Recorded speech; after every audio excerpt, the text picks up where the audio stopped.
Vote का budget होगा या नोट का बजट होगा, लेकिन उससे पहले बड़ी खबर यह है कि बजट पेश होना भी है या नहीं, इस पर अभी संशय है। इस बीच खबर यह कि अरुण जेटली वहां से निकले अपने वित्त मंत्रालय से, फाइनेंस मिनिस्ट्री से, और उसके बाद पहुंच गए प्रेसिडेंट हाउस, लेकिन जानकारी ये नहीं मिल पाई है कि फैसला बजट को लेकर क्या रखा गया है। उस पर नजर हम बनाए रखे हैं। लेकिन बजट में सबसे बड़ा बोझ टैक्स माना जाता है और हमेशा उम्मीद की जाती है कि सरकार बजट में टैक्स में छूट देगी। इस बार भी बजट में ऐसी ही संभावना जताई जा रही है, लेकिन साथ में झटके लगने का भी डर है। टैक्स के किस मोर्चे पर अच्छी और किस मोर्चे पर बुरी खबर मिलेगी, सबसे पहले आप ये देख लीजिए। टैक्स स्लैब में वित्त मंत्री अरुण जेटली इस बार कुछ राहत दे सकते हैं। सूत्रों के मुताबिक इनकम टैक्स में छूट 2.5 लाख से बढ़ाकर 3 लाख रुपए सालाना तक हो सकती है। वहीं महिलाओं को 3 लाख तक की आय पर टैक्स में छूट मिल सकती है। मुमकिन है कि बुजुर्गों को 5 लाख तक की सालाना आय पर टैक्स में छूट मिल जाए। उम्मीद है इस बार बजट में, क्योंकि पिछले 50-60 दिन उसने काफ़ी तकलीफ़ों से गुजारे हुए हैं, तो उसको उम्मीद है 2 या 3 फ्रंट पे उम्मीद है।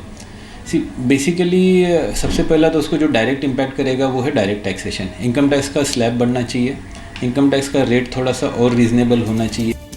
वहीं होम लोन को लेकर टैक्स में छूट मिल सकती है। होम लोन के ब्याज पर अभी 2 लाख की छूट मिलती है, इसे बढ़ाकर 2.5 लाख रुपए किया जा सकता है। देखिए, हमारे प्राइम मिनिस्टर साहब का एक बहुत अच्छा कॉन्सेप्ट है, हाउसिंग फॉर एवरीबॉडी बाय 2022। तो जब सबको घर देना चाहते हैं 2022 तक, तो हाउसिंग लोन में क्योंकि जो इंटरेस्ट कंपोनेंट है वो टिपिकली बड़ा हो जाता है, तो वहाँ एग्जम्पशन और मिलने की उम्मीद है। अगर वो हो जाता है तो उससे होगा क्या कि आम आदमी को जो नया घर खरीदना चाहता है उसके लिए रिलीफ रहेगा। सरकार सर्विस टैक्स बढ़ा सकती है। सूत्रों के मुताबिक सर्विस टैक्स में 1 से 3% तक का इजाफा हो सकता है। सरकार सर्विस टैक्स 15% से बढ़ाकर 16 से 18% कर सकती है। वहीं सूत्रों के मुताबिक कैश निकालने पर भी टैक्स लगने की संभावना है।